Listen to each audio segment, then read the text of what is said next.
Бишкекте 2006-жылдан бери жыл сайын жаз келери менен вело сезон ачылат.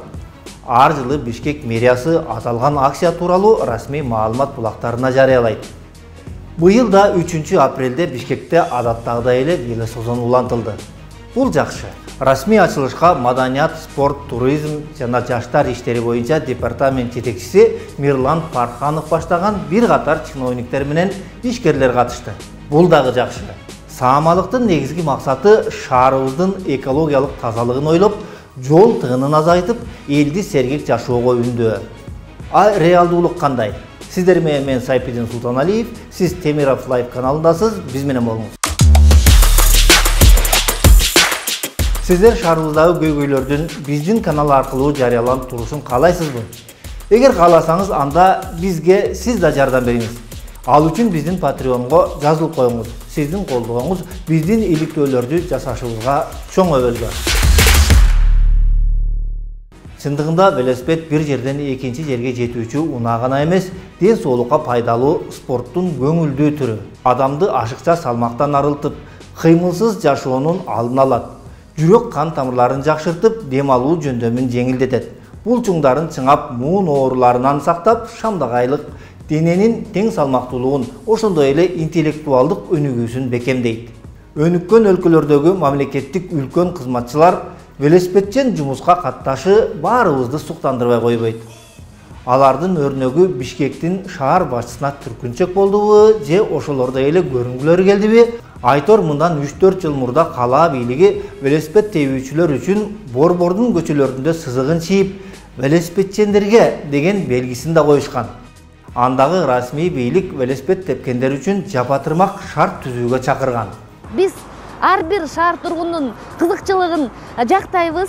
Велосипедке жол берүүгө баарыңыздарды чакырабыз. Анткени жалаң эле унааны санын азайтып, Бишкек шаарынын абасын тазартууга бул дагы жасаган бир жумуш. Вело жолдордун пайда болушуна жүздөгөн, ал тургай миңдеген шаардыктар башка өлкөлөр сыяктуу кала аралап, велосипед менен кенен кесир жүрчүдөй кудуңдашкан. Арине сергек жашоону сүйгөндөрдүн тилектери тез эле таш капты. Борбордо атайын түзүлгөн веложолдор кайра эле автоунаа коюучу жайларга айланып калды.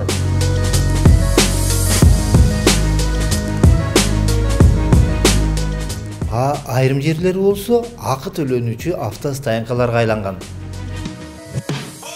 Береги веложолдо кыдыракей тизилген автоунаалар турат.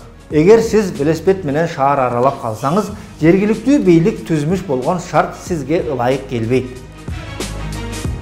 Кыргызда жыргаганыман жылкы кайтарыптырмынбы сыңары, алдагы турган автоунаа ээлери кыйма чийме шаар ичинде велосипед өтөр жолдо жөн жерден турушкан жок.